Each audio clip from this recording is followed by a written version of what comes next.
नमस्कार, सत श्री अकाल, अस्सलाम वालेकुम। आप देख रहे हैं कि किधर हम और मैं हूं किरण कौर फहद और रोज़ाना की तरह लेकर आई हूं आज भी हेयर केयर से जुड़ा हुआ वीडियो। मुझसे कल किसी ने रिक्वेस्ट की थी कि आप आयरन डेफिशिएंसी के ऊपर भी एक वीडियो बनाइए। आयरन डेफिशिएंसी जो है वो भी बालों के झड़ने की एक वजह हो सकती है।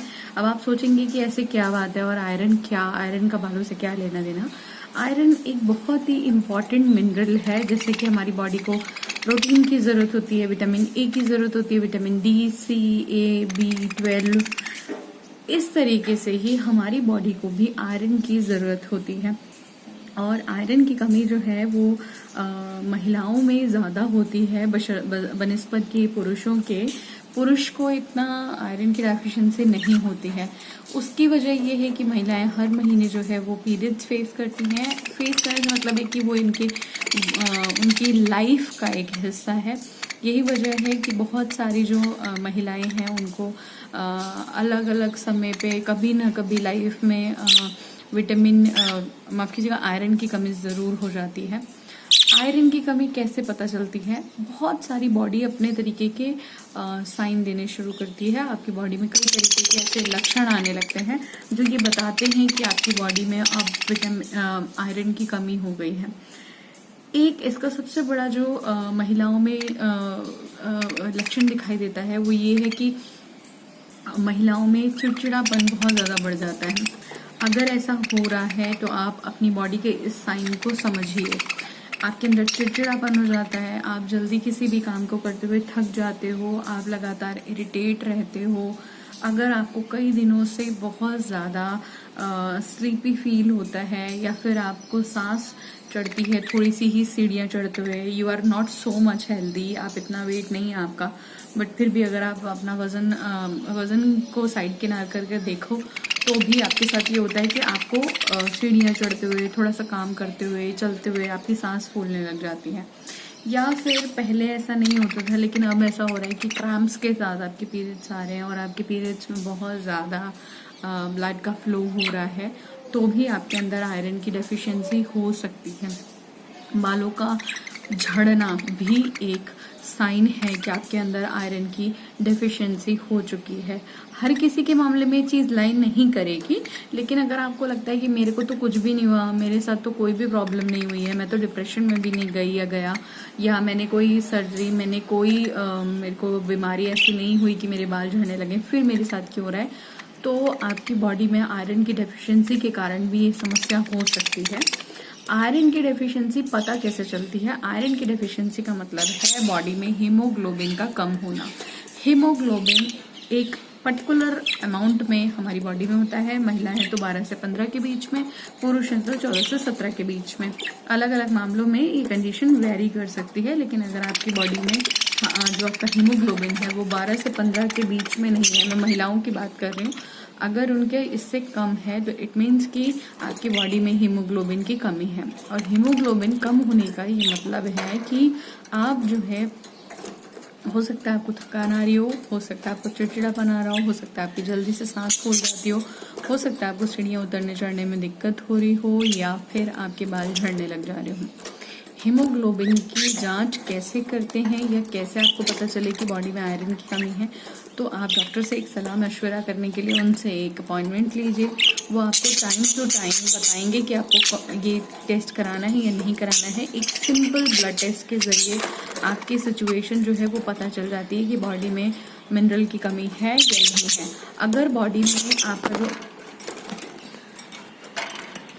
हीमोग्लोबिन का लेवल है वो कम हो जाता है, घटा हुआ आता है, विच मीन्स कि आपकी बॉडी को अब ज़रूरत है कि आप सप्लीमेंट्स के थ्रू, दवाइयों के थ्रू या फिर अपने खान पान में बदलाव करके आयरन की कमी को दूर करें।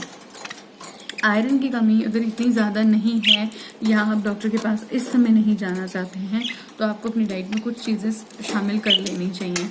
जैसे आप बहुत ज़्यादा चुकंदर खाइए। बहुत ज़्यादा से मतलब है आप जूस पी सकते हो, आप सैलेड में उसे शामिल कर सकते हो, स्मूदी में ले सकते हो।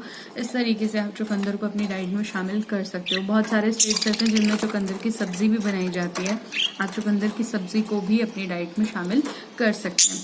इसके अलावा आप अपनी डाइट में आंवले शामिल कर सकते हो, मुरब्बे के रूप में, अचार के रूप में, चटनी के रूप में, किसी भी तरीके से आप आंवले को अपनी डाइट में शामिल कर सकते हैं। इसके अलावा पालक, अभी तो मौसम नहीं है, लेकिन जब मौसम होता है उस समय एक्सेस में अपनी डाइट में आपको पालक को शामिल कर लेना चाहिए। आप एक्सेस से मेरा मतलब ये कि ज़्यादा से ज़्यादा आप खाइए। एक्सेस का मतलब ये नहीं कि रोज़ ही और हर टाइम खाने बैठ गए। तो जब भी मौसम हो तो वो खाइए। इसके अलावा जितनी भी फल हैं, जो भी मौसमी फल हैं वो खाइए। जो जैसे आप देखेंगे कि जो भी आयरन रिच फूड्स होते हैं, हाँ लोहे की कढ़ाई में बना हुआ खाना भी आप खा सकते हैं, लेकिन हाँ आपने जो भी फूड बनाया है, अगर आपने आयरन लोहे वाली कढ़ाई में बनाया है तो उसको उसमें रहने नहीं देना है। लाइक आपने मान लीजिए आपने घिया बनाया तो आपने उसको उसके अंदर नहीं रहने देना, पकाने के बाद उसको आपने ट्रांसफ़र कर लेना है, क्योंकि जितना आपको आयरन चाहिए वो आपके फूड में ट्रांसफ़र हो चुका होता है। अगर आप उसको फूड मटेरियल को उसी में ही रहने देंगे तो आपकी जो सब्जी वो काली पड़ जाएगी और फिर ना तो आपसे खाते बनेगी और ना ही आपको कोई इसका फायदा होगा, पैसे की बर्बादी अलग हो जाएगी। तो ये चीज़ आपको ध्यान रखनी है। इसके अलावा रोज़ाना उसके व्यायाम करना है, जिसमें कि प्राणायाम और kapalbhati is very important. Kapalbhati और प्राणायाम जो है वो आपकी बॉडी में ज़्यादा से ज़्यादा ऑक्सीजन पहुंचाता है। जब हमारी बॉडी में हीमोग्लोबिन कम होता है तो ऑक्सीजन का जो फ्लो है वो कम होने लग जाता है। यही वजह है कि कई बार हमें धड़कनों की अनियमितता, जैसे कहते हैं ना हमारी तेज से धड़कन चल रही होती है, या आपको कुछ अनईजी सा फील होने लगता है, या फिर आपको सिर दर्द होने लगता है जब हीमोग्लोबिन बॉडी में कम होता है। तो वो सिचुएशन को आपको ठीक करने के लिए सुबह अर्ली मॉर्निंग किसी खुली हवा में आप छत पे जा सकते हो, अपने आंगन में बैठ सकते हो, या फिर ऐसी जगह जहाँ पे कि आपको बहुत पीसफुल महसूस होता है। लाइक दिस एनवायरनमेंट, यहाँ पे ठंडा हो रखा है एकदम अच्छे से और बिल्कुल कूल सा एनवायरनमेंट है। मेरे बजीज हैं बेचारे, प्यारे प्यारे से छोटे छोटे से नन्हे से साउंड कर रहे हैं। तो ऐसा एनवायरनमेंट जहाँ पे आपको बहुत पीस मिले, आपको नेचुरल साउंड मिले, ये नहीं कि वहाँ हमारे ट्रैफिक का भी साउंड आ रहा है, डीजे भी बज रहे हैं, इस तरीके से नहीं, बहुत कूल सा एक एनवायरनमेंट आपके पास होना चाहिए। रेगुलर जब आप 10 दिन में इस चीज़ को फॉलो करेंगे तो आपको बहुत ज़्यादा फ़ायदा होगा। पिज़्ज़ा नहीं खाना है, बर्गर नहीं खाना है, कोई भी चाइनीज़ फूड जिसमें कि अजीनोमोटो और उस तरीके की चीज़ें हों, तो वो सारी चीज़ें आपको इस समय अवॉइड करनी है। मैं ये नहीं कह रही हूँ आपको चीज़ से प्रॉब्लम है, आपको मैदे से प्रॉब्लम है तो आपको वो नहीं खानी, बिकॉज मैदे में कोई ऐसा फाइबर नहीं होता है, तो उसको पचने में बहुत ज़्यादा टाइम लगता है। और जब आप उसको पचने में बहुत ज़्यादा टाइम लगने की वजह से आपकी बॉडी को समझ ही नहीं आता है। तो हल्की चीज़ें खाइए, दलिया खाइए, ओट्स खाइए, खिचड़ी खाइए, ऐसी चीज़ें आप खाइए, लेकिन पिज़्ज़ा बर्गर और ये सब चीज़ों को अभी फ़िलहाल के लिए अवॉइड कर दीजिएगा। अगर आप मुझसे ये पूछें कि मैं शैम्पू कौन सा इस्तेमाल करूं, तो मेरा ये कहना है कि वो शैम्पू इस्तेमाल कीजिएगा जो आपके बालों को सूट करता हो। मेरे को क्या कर रहा है सूट, उस पर मत जाइएगा, या आपकी सहेली को कौन सा सूट कर रहा है उसके ऊपर मत जाइएगा। वो उसके बाल हैं, उसकी बॉडी, उसको सूट करेगा। आपको जो सूट करता है आप उसके ऊपर जाइए। बालों में कौन सा तेल लगाएं जो आपको सूट करे, चाहे वो नारियल का तेल हो, चाहे वो ऑलिव ऑयल हो, चाहे वो जोजोबा ऑयल हो, चाहे वो आंवले का तेल हो, जो भी तेल आपको सूट करता है वो लगाइए। तेल कोई चमत्कार नहीं करता, ये हमेशा ध्यान में रखिएगा। तेल का काम एक लुब्रिकेंट की तरह आपकी स्कैल्प को मॉइस्चराइज रखना है, इसका इससे ज़्यादा और कोई यूज़ नहीं है। मॉइस्चराइज भी कैसे रखता है, वो ब्लड सर्कुलेशन बढ़ा के, और वही ब्लड सर्कुलेशन हमें बढ़ाए रखना है। बहुत टाइम से, पिछले 1 महीने में मैंने अपने बालों पर बिल्कुल ध्यान नहीं दिया, तो यू कैन सी कि मेरे बाल रफ हो रखे हैं, ऑयलिंग नहीं हुई, ठीक से कंघी नहीं हुई, तो बाल रफ हो जाएंगे। लेकिन जैसे ही आप इनकी केयर करनी शुरू करोगे ये अपने आप ही ठीक होने लग जाएंगे। तो थोड़ी सी बेसिक सी बातें अगर आप अपने जहन में बिठा लोगे और अगर आप ठीक हो जाओगे तो आपका जो प्रॉब्लम है वो ऐसे ही दूर हो जाएगी।